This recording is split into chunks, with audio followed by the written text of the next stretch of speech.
Depuis pas très longtemps, j'étais à Saint-Jean. À Saint-Jean, on avait régulièrement des coupures Internet. Et sur Saint-Laurent? Sur Saint-Laurent, on en a une belle aujourd'hui. De temps en temps quand même.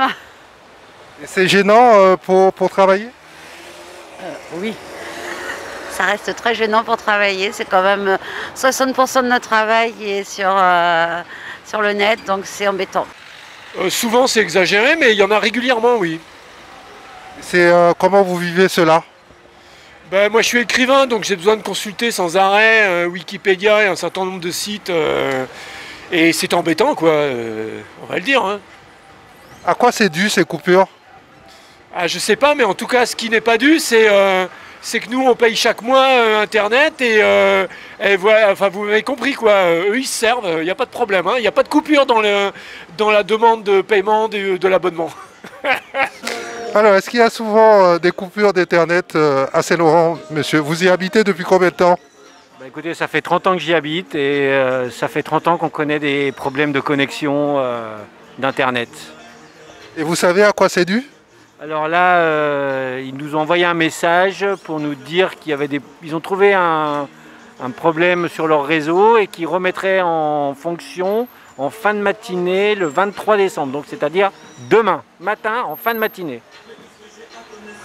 Donc pendant ce temps-là, vous ne pouvez pas travailler, vous ne pouvez pas consulter vos mails.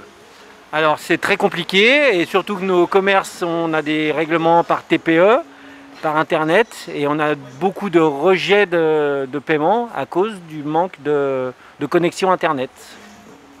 Et quel message vous voulez faire passer aux opérateurs? Des messages, on en fait régulièrement malheureusement. Ils nous racontent toujours les mêmes histoires, que c'est indépendant de leur volonté, mais aujourd'hui il faut qu'ils comprennent qu'ils doivent investir dans l'Ouest et qu'ils doivent vraiment mettre les moyens pour qu'on puisse travailler correctement dans l'Ouest guyanais. On a déjà beaucoup de difficultés, on a beaucoup de retard dans l'Ouest et aujourd'hui il faut vraiment mettre l'accent sur ce réseau pour nous aider à travailler, à nous développer. Vous, comment vivez-vous cette situation, ces coupures à répétition du réseau Internet?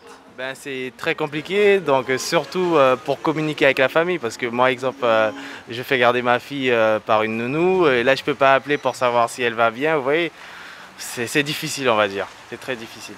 Et qu'est-ce qu'il faudrait faire pour que vous vous fassiez une fois pour toutes entendre? Je sais pas si c'est les opérateurs qu'il faudrait aller voir directement, on va dire c'est les personnes qui s'occupent du réseau. Qui ont la solution, mais après c'est à eux de la mettre en place, comme on dit. Et combien de temps que vous habitez à Saint-Laurent? Moi j'habite à Saint-Laurent, ça fait plus de 20 ans, donc ça a toujours été comme ça, comme on dit.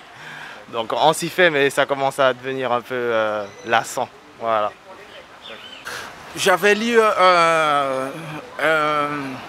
une affiche devant le librairie à Toucan, et ils avaient dit que c'est pas moi qui l'ai dit, ils ont dit que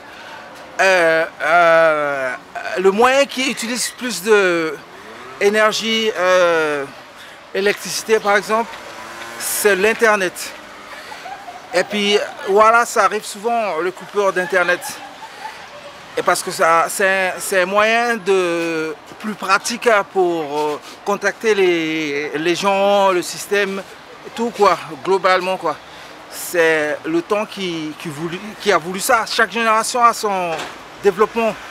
Donc ce développement-là, moi je suis pas tellement bon dedans parce que, comment dire ça, j'ai pas tellement de connaissances, mais j'ai quelques nuances, j'ai quelques notions dans ça, quoi, parce que c'est ma génération.